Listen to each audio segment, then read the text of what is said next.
আপনি শুনছেন গল্প ভবন, যেখানে গল্প জেগে ওঠে আর রহস্য আপনাকে টেনে নেয় অজানার গভীরে।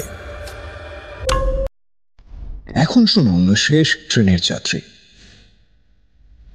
আলো নিভিয়ে দিন, কানটা খোলা রাখুন, কারণ রহস্য ঠিক আপনার পাশে।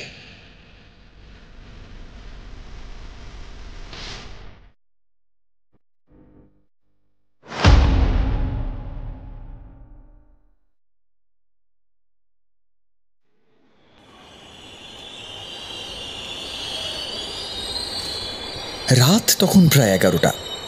হাওড়া স্টেশনের শেষ ট্রেন ধীরে ধীরে প্ল্যাটফর্মে ঢুকছে। জনবিরল একটু অদ্ভুত রকমের নিস্তব্ধতা। সেই ট্রেনে উঠল ত্রিলোকেশ মুখার্জি, কলকাতার এক নামী লেখক। তিনি শিয়ালদা ফিরছিলেন এক সাহিত্য সভা শেষ করে। কিন্তু সে রাতে কিছু অস্বাভাবিকের শুরু হয়েছিল ঠিক তখনই।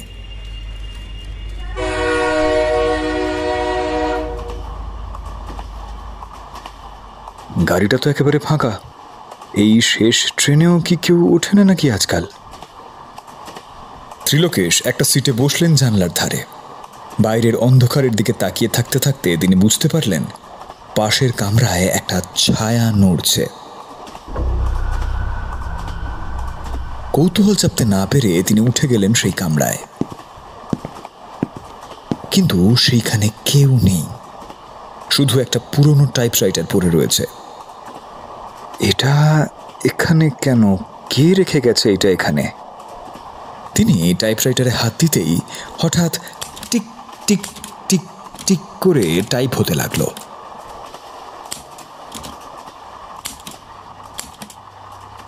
ত্রিলোকেশ মুখার্জি, এই ট্রেন থেকে তুমি আর ফিরতে পারবে না।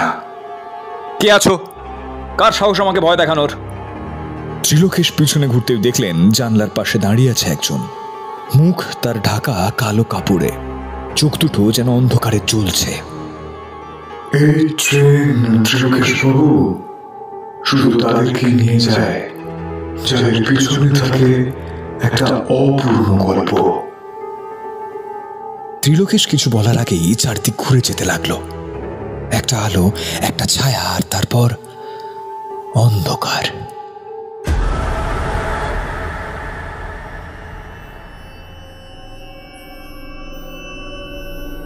পরদিন খবরের কাগজে একটা ছোট্ট খবর ছাপা হয়, নামী সাহিত্যিক ত্রিলোকেশ মুখার্জি নিখোঁজ। শেষবার দেখা গিয়েছে হাওড়া থেকে শিয়ালদহগামী একটা ট্রেনে। তবে আশ্চর্য ব্যাপার, রেল কর্তৃপক্ষ বলছে সেই ট্রেন নাকি সেই রাতে ছাড়েইনি।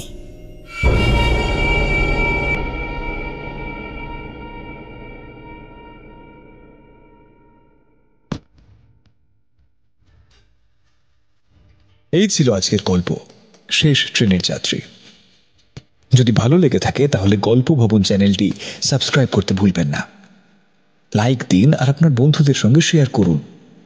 কমেন্টে জানান আপনি কি কখনো এরকম অদ্ভুত কিছুর মুখোমুখি হয়েছেন।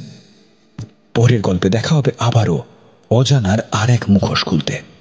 ততদিন শুনতে থাকুন গল্প ভবন।